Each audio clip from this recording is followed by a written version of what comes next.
Jesús no empezó su ministerio haciendo alguna gran obra delante del Sanedrín de Jerusalén.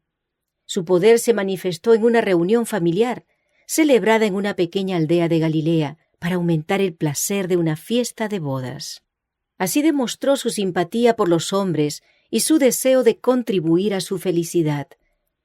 En el desierto de la tentación, él mismo había bebido la copa de la desgracia, y de allí salió para dar a los hombres la copa de la bendición, de su bendición que había de santificar las relaciones de la vida humana. Desde el Jordán, Jesús había regresado a Galilea. Debía celebrarse un casamiento en Caná, pequeño pueblo no lejano de Nazaret. Las partes contrayentes eran parientes de José y María, y Jesús, teniendo conocimiento de esa reunión familiar, fue a Caná y con sus discípulos fue invitado a la fiesta. Allí volvió a encontrarse con su madre, de la cual había estado separado desde hacía cierto tiempo. María había oído hablar de la manifestación hecha a orillas del Jordán en ocasión de su bautismo. Las noticias habían sido llevadas a Nazaret y le habían hecho recordar las escenas que durante tantos años había guardado en su corazón. En común con todo Israel, María quedó profundamente conmovida por la misión de Juan el Bautista. Bien recordaba ella la profecía hecha en ocasión de su nacimiento. Ahora la relación que había tenido con Jesús volvía a encender sus esperanzas. Pero también le habían llegado noticias de la partida misteriosa de Jesús al desierto, y le habían oprimido presentimientos angustiosos. Desde el día en que oyera el anuncio del ángel en su hogar de Nazaret, María había atesorado toda evidencia de que Jesús era el Mesías. Su vida de mansedumbre y abnegación le aseguraba que él no podía ser otro que el enviado de Dios. Sin embargo, también a ella la asaltaban dudas y desilusiones, y anhelaba el momento de la revelación de su gloria. La muerte la había separado de José, quien había compartido con ella el conocimiento del misterio del nacimiento de Jesús. Ahora no había nadie a quien pudiese confiar sus esperanzas y temores. Los últimos 2 meses habían sido de mucha tristeza. Ella había estado separada de Jesús, en cuya simpatía hallaba consuelo. Reflexionaba en las palabras de Simeón: «Una espada traspasará tu alma». Recordaba los 3 días de agonía durante los cuales pensaba que había perdido para siempre a Jesús y con ansioso corazón anhelaba su regreso. En el festín de bodas le encontró. Era el mismo hijo tierno y servicial. Sin embargo, no era el mismo. Su rostro había cambiado.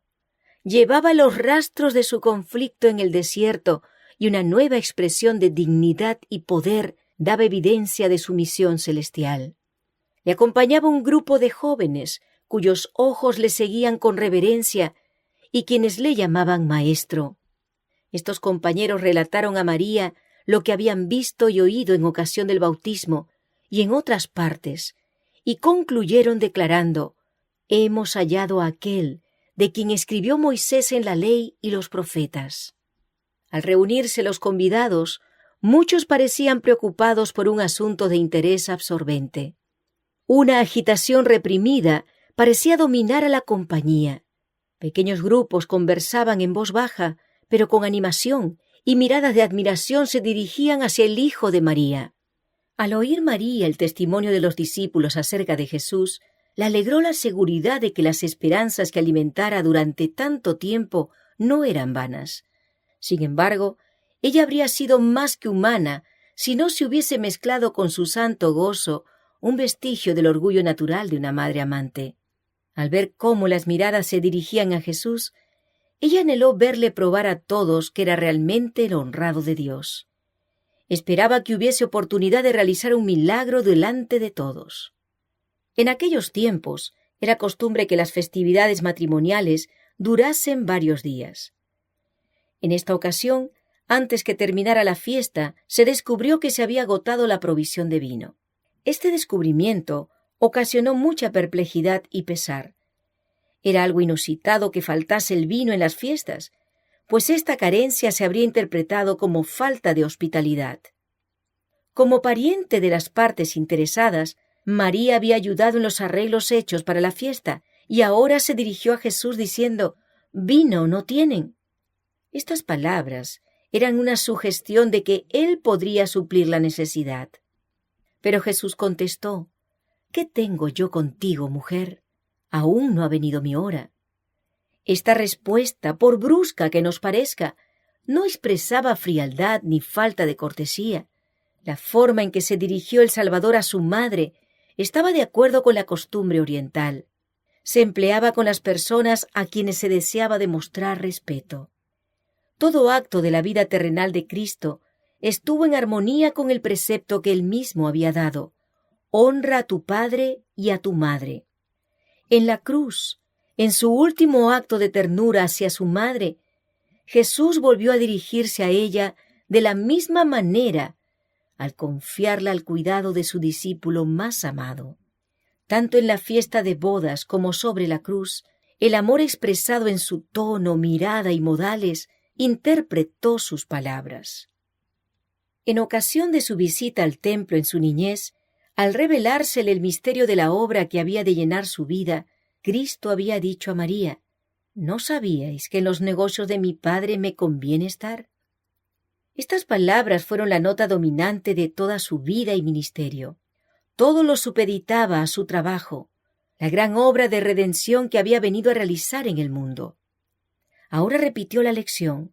Había peligro de que María considerase que su relación con Jesús le daba derechos especiales sobre él y facultad para dirigirle hasta cierto punto en su misión. Durante 30 años había sido para ella un hijo amante y obediente, y su amor no había cambiado, pero debía atender ahora la obra de su Padre. Como hijo del Altísimo y Salvador del mundo, ningún vínculo terrenal debía impedirle cumplir su misión, ni influir en su conducta. Debía estar libre para hacer la voluntad de Dios. Esta lección es también para nosotros. Los derechos de Dios superan aún al parentesco humano. Ninguna atracción terrenal debe apartar nuestros pies de la senda en que Él nos ordena andar. La única esperanza de redención para nuestra especie caída está en Cristo. María podía hallar salvación únicamente por medio del Cordero de Dios. En sí misma no poseía méritos. Su relación con Jesús no la colocaba en una relación espiritual con Él diferente de la de cualquier otra alma humana. Así lo indicaron las palabras del Salvador. Él aclara la distinción que hay entre su relación con ella como hijo del hombre y como hijo de Dios. El vínculo de parentesco que había entre ellos no la ponía de ninguna manera en igualdad con él. Las palabras «aún no ha venido mi hora» indican que todo acto de la vida terrenal de Cristo se realizaba en cumplimiento del plan trazado desde la eternidad. Antes de venir a la tierra, el plan estuvo delante de él, perfecto en todos sus detalles. Pero mientras andaba entre los hombres, era guiado paso a paso por la voluntad del Padre. En el momento señalado, no vacilaba en obrar. Con la misma sumisión, esperaba hasta que llegase la ocasión. Al decir a María que su hora no había llegado todavía, Jesús contestaba al pensamiento que ella no había expresado, la expectativa que acariciaba en común con su pueblo. Esperaba que se revelase como Mesías y asumiese el trono de Israel. Pero el tiempo no había llegado. Jesús había aceptado la suerte de la humanidad, no como rey, sino como varón de dolores, familiarizado con el pesar. Pero aunque María no tenía una concepción correcta de la misión de Cristo, confiaba implícitamente en él. Y Jesús respondió a esta fe. El primer milagro fue realizado para honrar la confianza de María y fortalecer la fe de los discípulos. Estos iban a encontrar muchas y grandes tentaciones a dudar. Para ellos, las profecías habían indicado, fuera de toda controversia, que Jesús era el Mesías. Esperaban que los dirigentes religiosos le recibiesen con una confianza aún mayor que la suya. Declaraban entre la gente las obras maravillosas de Cristo y su propia confianza en la misión de Él, pero se quedaron asombrados y amargamente chasqueados por la incredulidad, los arraigados prejuicios y la enemistad que manifestaron hacia Jesús los sacerdotes y rabinos. Los primeros milagros del Salvador fortalecieron a los discípulos para que se mantuviesen firmes frente a esta oposición. En ninguna manera desconcertada por las palabras de Jesús, María dijo a los que servían a la mesa: «Haced todo lo que os dijere». Así hizo lo que pudo para preparar el terreno para la obra de Cristo. Al lado de la puerta había 6 grandes tinajas de piedra, y Jesús ordenó a los siervos que las llenasen de agua. Así lo hicieron. Entonces, como se necesitaba vino para el consumo inmediato, dijo: «Sacad ahora y presentad al maestresala». En vez del agua con que habían llenado las tinajas, fluía vino. Ni el maestresala ni los convidados en general se habían dado cuenta de que se había agotado la provisión de vino. Al probar el vino que le llevaban los criados, el maestresala lo encontró mejor que cualquier vino que hubiese bebido antes y muy diferente de lo que se sirviera al principio de la fiesta. Volviéndose al esposo le dijo: «Todo hombre pone primero el buen vino, y cuando están satisfechos, entonces lo que es peor. Mas tú has guardado el buen vino hasta ahora». Así como los hombres presentan el mejor vino primero y luego el peor, así hace también el mundo con sus dones. Lo que ofrece puede agradar a los ojos y fascinar los sentidos, pero no resulta satisfactorio. El vino se trueca en amargura, la alegría en lobreguez. Lo que empezó con canto y alegría termina en cansancio y desagrado. Pero los dones de Jesús son siempre frescos y nuevos. El banquete que Él provee para el alma no deja nunca de dar satisfacción y gozo. Cada nuevo don aumenta la capacidad del receptor para apreciar y gozar las bendiciones del Señor. Da gracia sobre gracia. No puede agotarse la provisión. Si moramos en Él, el recibimiento de un rico don hoy nos asegura la recepción de un don más rico mañana. Las palabras de Jesús a Natanael expresan la ley de Dios al tratar con los hijos de la fe. A cada nueva revelación de su amor, declara el corazón dispuesto a recibirle: «¿Crees? Cosas mayores que éstas verás». El don de Cristo en el festín de bodas fue un símbolo. El agua representaba el bautismo en su muerte, el vino, el derramamiento de su sangre por los pecados del mundo. El agua con que llenaron las tinajas fue traída por manos humanas, pero sólo la palabra de Cristo podía impartirle la virtud de dar vida. Así sucedería con los ritos que iban a señalar la muerte del Salvador. Únicamente por el poder de Cristo, obrando por la fe, es como tienen eficacia para alimentar el alma. La palabra de Cristo proporcionó una amplia provisión para la fiesta. Así de abundante es la provisión de su gracia para borrar las iniquidades de los hombres y para renovar y sostener el alma. En el primer banquete al cual asistió con sus discípulos, Jesús les dio la copa que simbolizaba su obra en favor de su salvación. En la última cena se la volvió a dar, en la institución de aquel rito sagrado por el cual su muerte había de ser conmemorada hasta que volviera.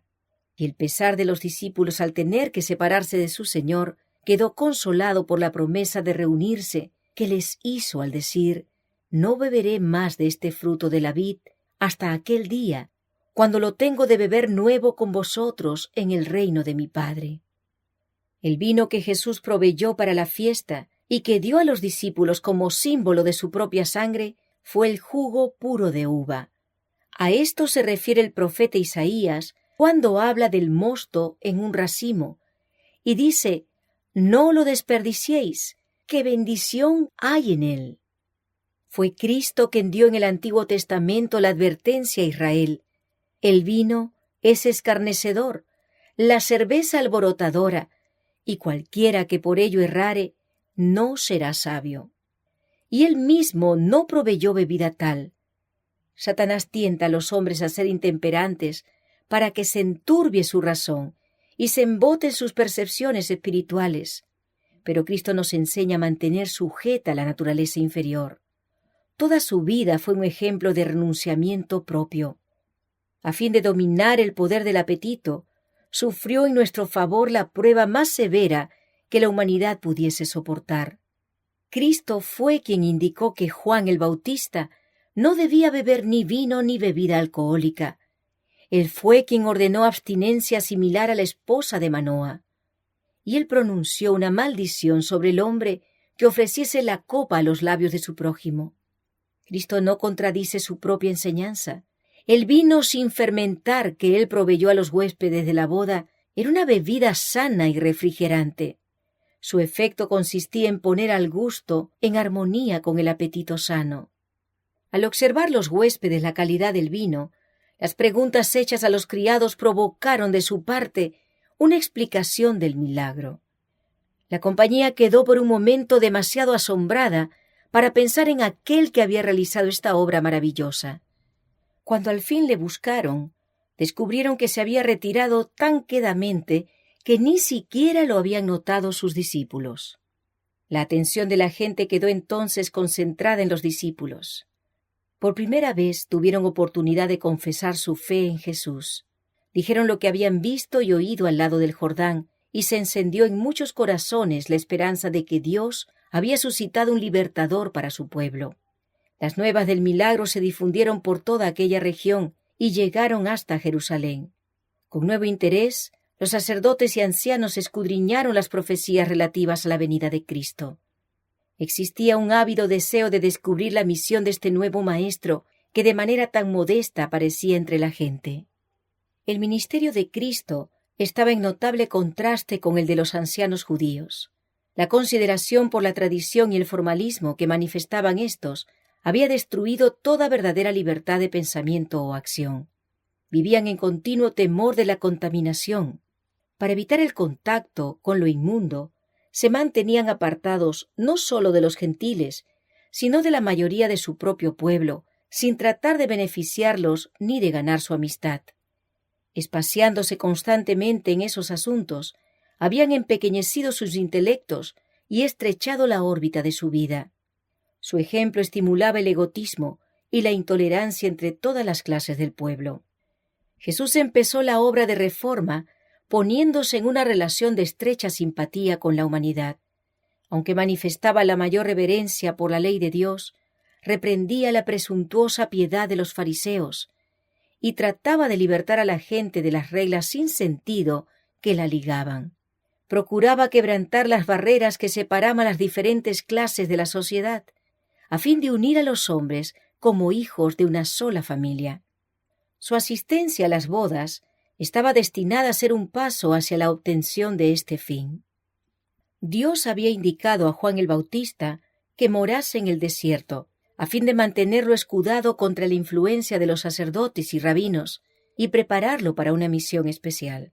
Pero la austeridad y el aislamiento de su vida no era un ejemplo para la gente. Juan mismo no había indicado a sus oyentes que abandonasen sus deberes anteriores. Los instaba a dar evidencia de su arrepentimiento, siendo fieles a Dios en el lugar donde les había llamado. Jesús condenaba la complacencia propia en todas sus formas. Sin embargo, era de naturaleza sociable.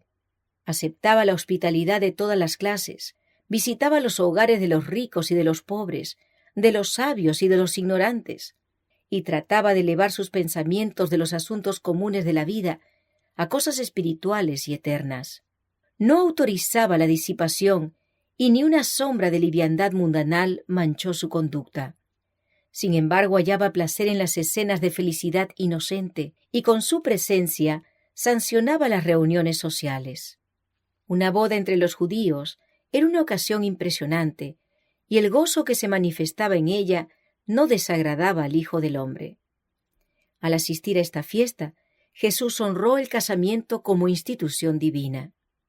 Tanto en el Antiguo como en el Nuevo Testamento, la relación matrimonial se emplea para representar la unión tierna y sagrada que existe entre Cristo y su pueblo. En el pensar de Cristo, la alegría de las festividades de bodas simbolizaba el regocijo de aquel día en que Él llevará la esposa a la casa del Padre, y los redimidos juntamente con el Redentor se sentarán a la cena de las bodas del Cordero. Él dice: de la manera que el novio se regocija sobre la novia, así tu Dios se regocijará sobre ti. Ya no serás llamada dejada, sino que serás llamada mi deleite. Porque Jehová se deleita en ti. Jehová gozaráse sobre ti con alegría, callará de amor, se regocijará sobre ti con cantar. Cuando la visión de las cosas celestiales fue concedida a Juan el apóstol, escribió: Y oí como la voz de una grande compañía, y como el ruido de muchas aguas, y como la voz de grandes truenos que decía: Aleluya, porque reinó el Señor nuestro Dios Todopoderoso. Gocémonos y alegrémonos, y démosle gloria, porque son venidas las bodas del Cordero, y su esposa se ha aparejado. Bienaventurados los que son llamados a la cena del Cordero. Jesús veía en toda alma un ser que debía ser llamado a su reino. Alcanzaba el corazón de la gente, yendo entre ella como quien desea su bien. La buscaba en las calles, en las casas privadas, en los barcos, en la sinagoga, a orillas del lago, en la fiesta de bodas. Se encontraba con ella en sus ocupaciones diarias y manifestaba interés en sus asuntos seculares. Llevaba sus instrucciones hasta la familia, poniéndola en el hogar, bajo la influencia de su presencia divina. Su intensa simpatía personal le ayudaba a ganar los corazones. Con frecuencia se dirigía a las montañas para orar en la soledad, pero esto era en preparación para su trabajo entre los hombres en la vida activa. De estas ocasiones salía para aliviar a los enfermos, instruir a los ignorantes y romper las cadenas de los cautivos de Satanás. Fue por medio del contacto y la asociación personales como Jesús preparó a sus discípulos. A veces les enseñaba, sentado entre ellos en la ladera de la montaña, a veces a la orilla del mar, o andando con ellos en el camino, les revelaba los misterios del reino de Dios. No sermoneaba como hacen los hombres hoy. Dondequiera que hubiese corazones abiertos para recibir el mensaje divino, revelaba las verdades del camino de salvación. No ordenaba a sus discípulos que hiciesen esto o aquello, sino que decía: «Seguid en pos de mí». En sus viajes por el campo y las ciudades, los llevaba consigo, a fin de que pudiesen ver cómo enseñaba él a la gente. Vinculaba su interés con el suyo, y ellos participaban en la obra con él. El ejemplo de Cristo, al vincularse con los intereses de la humanidad, debe ser seguido por todos los que predican su palabra y por todos los que han recibido el Evangelio de su gracia. No hemos de renunciar a la comunión social, no debemos apartarnos de los demás. A fin de alcanzar a todas las clases, debemos tratarlas donde se encuentren. Rara vez nos buscarán por su propia iniciativa. No sólo desde el púlpito han de ser los corazones humanos conmovidos por la verdad divina. Hay otro campo de trabajo, más humilde tal vez, pero tan plenamente promisorio. Se halla en el hogar de los humildes y en la mansión de los encumbrados, junto a la mesa hospitalaria y en las reuniones de inocente placer social. Como discípulos de Cristo, no nos mezclaremos con el mundo simplemente por amor al placer o para participar de sus locuras. Un trato tal no puede sino traer perjuicios. Nunca debemos sancionar el pecado por nuestras palabras o nuestros hechos, nuestro silencio o nuestra presencia. Dondequiera que vayamos, debemos llevar a Jesús con nosotros y revelar a otros cuán precioso es nuestro Salvador. Pero los que procuran conservar su religión, ocultándola entre paredes, pierden preciosas oportunidades de hacer bien. Mediante las relaciones sociales, el cristianismo se pone en contacto con el mundo. Todo aquel que ha recibido la iluminación divina debe alumbrar la senda de aquellos que no conocen la luz de la vida. Todos debemos llegar a ser testigos de Jesús. El poder social, santificado por la gracia de Cristo, debe ser aprovechado para ganar almas para el Salvador. Vea el mundo que no estamos egoístamente absortos en nuestros propios intereses, sino que deseamos que otros participen de nuestras bendiciones y privilegios. Dejémosle ver que nuestra religión no nos hace faltos de simpatía ni exigentes. Sirvan como Cristo sirvió, para beneficio de los hombres. todos aquellos que profesan haberle hallado. Nunca debemos dar al mundo la impresión falsa de que los cristianos son un pueblo lóbrego y carente de dicha. Si nuestros ojos están fijos en Jesús, veremos un Redentor compasivo y percibiremos luz de su rostro. Doquiera reine su espíritu, morará la paz, y habrá también gozo, porque habrá una serena y santa confianza en Dios. Los que siguen a Jesús le agradan cuando muestran que, aunque humanos, son partícipes de la naturaleza divina. No son estatuas, sino hombres y mujeres vivientes. Su corazón, refrigerado por los rocíos de la gracia divina, se abre y expande bajo la influencia del sol de justicia. Reflejan sobre otros, en obras iluminadas por el amor de Cristo, la luz que resplandece sobre ellos mismos.